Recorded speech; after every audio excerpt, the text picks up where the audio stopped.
Lord कल्पनाच किचनमध्ये आपलं स्वागत आहे। आज आपण बघणार आहोत पुरणपोळीतलं सारण। तर त्यासाठी इथे मी एक वाटी आपली जेवणाची वाटी त्या वाटीने हरभऱ्याची डाळ घेतली आहे।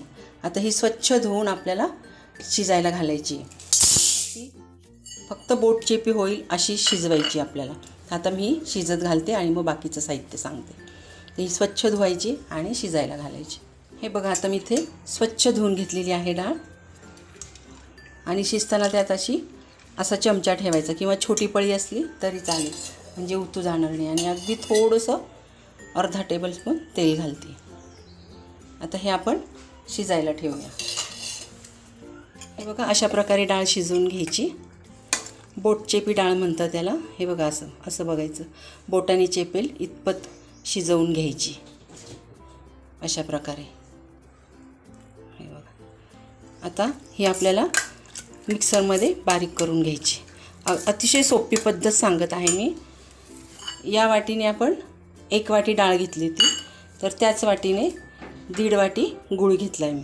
तुम्हाला जास्त गोड हवं असल्यास 2 वाट्या घ्या। तर आता आणि 10-12 वेलदोडे मी बारीक करून घेतले, पूड करून घेतली। आणि सारण शिजताना आपण त्यात जायफळ टाकणार आहोत।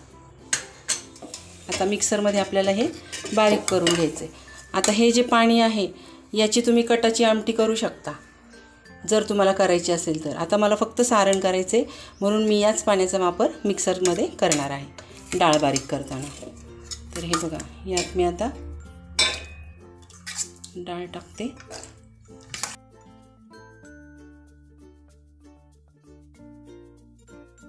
थोडं थोडं करून घ्यायचं।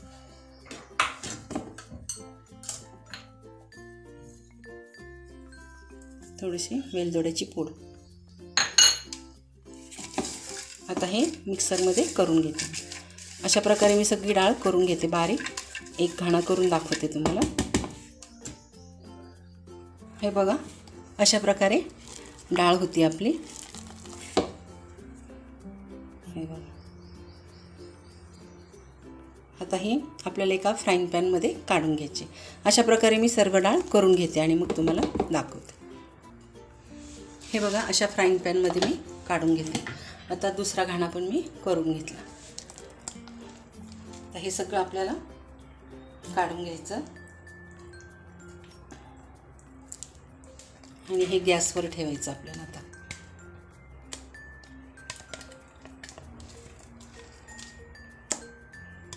आणि घट्ट होईपर्यंत शिजवायचं।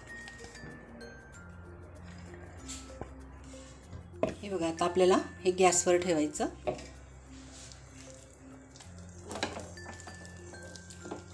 आणि घट्ट गोळा होईपर्यंत आपल्याला असं हे फिरवत राहायचं, खाली लागू द्यायचं नाही।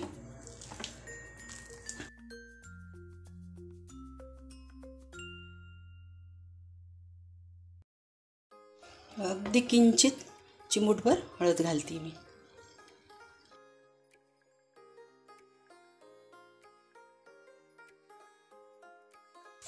अतिशय सोपी पद्धत आहे ही, करून बघा तुम्ही या पद्धतीने। वेळ पण लागत नाही, मिक्सरमध्ये करायला सुद्धा वेळ लागत नाही। फक्त डाळ शिजायला जो काही वेळ लागेल तेवढाच। आता मी त्या डाळ शिजल्याचं जे पाणी होतं ते सगळ्याचा वापर मी यात केलेला आहे, कारण मला फक्त सारण करायचं होतं। मी असं सारण करून डब्यात भरून ठेवते, फ्रीजमध्ये ठेवायचं। घरात ज्यांच्या लहान मुलं असतील त्यांनी तर असंच करून ठेवावं, म्हणजे जेव्हा ते डिमांड करतील त्यावेळेस करून देता येतं। किंवा टिफिनसाठीही तुम्ही मस्त छोट्या छोट्या पोळ्या करून देऊ शकता।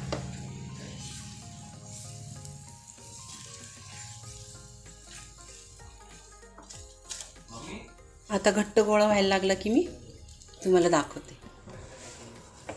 हे बघा आता या स्टेजला आलं की आपल्याला 2 मिनटं मी सोडलं होतं फक्त। हे बघा बघू शकता तुम्ही, असं होतं, खाली लागतं, म्हणून हे सोडून जायचं नाही कुठे। हे बघा आता या स्टेजला आलं की आपल्याला जायफळ घालायचं।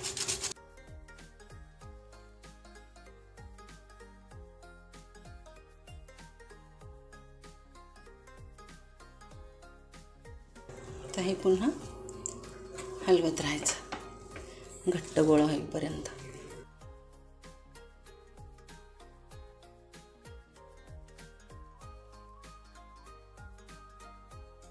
माझ्यासारखं असं सोडून जाऊ नका तुम्ही. 2 मिनटं फक्त मी गेले.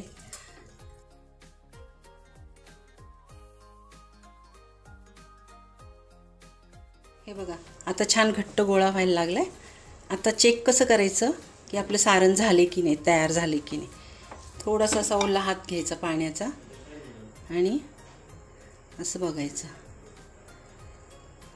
अशी गोळी तयार झाली की समजायचं आपलं सारण तयार आहे.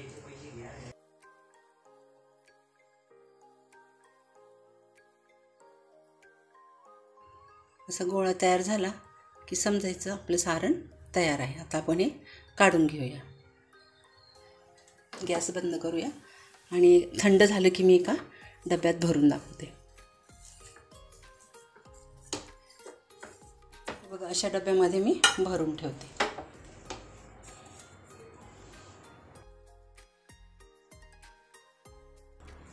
गार झाल्याशिवाय झाकण लावायचं.